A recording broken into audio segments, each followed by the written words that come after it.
The Splatoon 3 devs have done an interview with Famitsu, which unfortunately hasn't been translated yet into English. I do believe there is like two versions, one digital version which is currently up. I do believe it is 6 pages long. I do believe there is another full version that will be released when the proper magazine does come out. I could be wrong about that. So yeah, we did get some few bits that have been translated by Japanese fans or have been posted out by Japanese fans that I have pretty much used Google Translate, Microsoft Bing Translate to try and get some bits of information. So it's not the most reliable way to get information, but because Nintendo, they have done this interview with a Japanese magazine, then it's like our only way to actually get the information that Nintendo have given out with this interview. So hopefully this interview will be translated into English, but bear in mind the way I'm getting this information, some of this information could be wrong. So I'm getting this information from data miner as who has read the Famitsu interview and basically pointed out the most interesting things about it to them.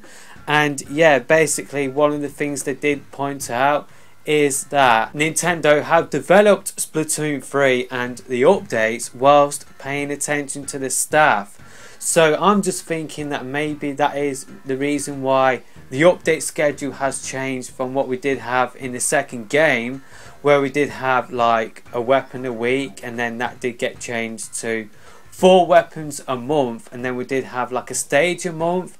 Now with Splatoon 3 we do get that sort of thing at the start of a season. We get like a bunch of weapons, 2 maps and all of the content. Instead of it being spread out, it does happen like once every 3 months. And yeah, I'm not really a fan of the season sort of structure, because there is like a middle sort of point where once you do get past the balance update, yeah, you do have Splatfest, you do have Big Run, you do have extra work. But I do feel like the game does get a little bit stale, and it could do with more new content outside of when seasons do drop. So I feel like right now would be perfect to release, instead of releasing all 12 weapons at the start of the season, maybe release weapons now as well as new hairstyles. But yeah, maybe Nintendo did change to the season structure to protect the health of the workers, and yeah, I do understand that. I think that is a great thing for the devs, but I would be lying if I did say it didn't affect the game. Maybe more workers should be hired at this point to fill in the gaps. Nintendo plan to continue to adjust the team division feature in the future, which I do believe is the X rank sort of thing. So there is the Tech, I can't remember the other division, but yeah, it does seem like Nintendo will be adjusting them in the future, probably at the start of the next season. And also Nintendo did tease something as well. They did say that a device that will surprise you, and data miner as seems to think that something will happen in season 5. Well, that was Google Translate's version of as's tweet. According to Microsoft Bing though, as said that in the Famitsu interview, they did say that surprise gimmicks will be coming to the game. As seems to think that this will be coming in season 5, which is the season after the season coming up in June, I do believe. So that will be coming up in September. Who knows what those surprise gimmicks will be. I do believe in the files of the game, gushers and another sort of aspect that could be related to shifty stations were found in the files of the game, and I did make a separate video talking about that being maybe a possibility that, you know, it might be a sign that shifty stations will be coming back. But who knows, maybe that is a sign that in the stages themselves they will have more single player mechanics. So I have found even more info to come from that Famitsu sort of interview. What seems to be happening is that today what has been released is a teaser for what will be released in the future. So we will probably get more information in the future. What does seem to be now is just a teaser of the interview to promote the interview. The actual interview itself will not be released until a future issue. I do believe the May edition that will be released on the 18th of May. So yeah, I have found even more stuff that was published by Famitsu today just by digging through Twitter.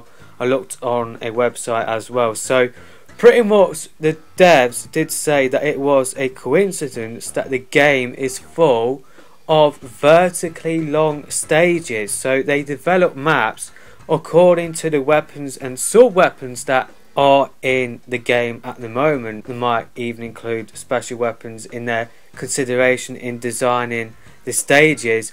And yeah, what I said earlier about paying attention to the health of the staff and the update schedule, yeah, that was right. And yeah, apparently COVID played into their sort of consideration in terms of how they do develop Splatoon 3. So that is why we do see updates when we do get them. That is why we are seeing seasons. But yeah, we probably will get more info about that when the full interview does drop. And yeah, going back to the stage design, Nintendo did say that the characteristic terrain of each stage is designed with the idea that original play will be born, which seems a little bit odd because it does seem like these stages, once you have like something like an E-liter in the middle of these stages, then you are pretty much done for, because they can pretty much lock you out of the whole match. You can't get back in the middle because there is no flanking routes. And yeah, I have been pretty vocal about these stages.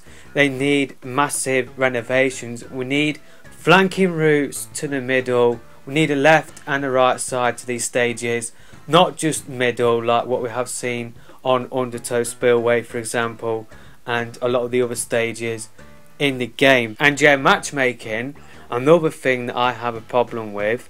Nintendo did say that they will adjust whether to moderate the current grouping in the future. So maybe matchmaking will change in the future. Nintendo talked about something known as Rob.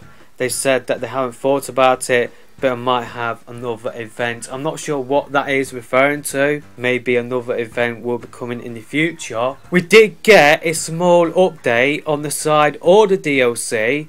They plan to make the gameplay a little bit different. It will be interesting to see what this new sort of gameplay, how it will be different. It will be interesting to see that when we do get more side order DLC footage, hopefully in a trailer or gameplay released on their Twitter. But yeah, it does sound like the side order DLC will play different to what we are used to from the series at the moment. And they sort of did that with the Octo Expansion DLC in the second game. That did play a little bit different compared to what we were used to at the time. So yeah, that has got me a little bit interested and a little bit excited to learn a little bit more. Let me know your thoughts about that in the comment section below. And what I said earlier about updates, special gimmicks, yeah, they did say that updates, special gimmicks will be coming to surprise the audience. Hopefully we will learn more about that when the full interview does drop. Finally, they did talk about balance adjustment.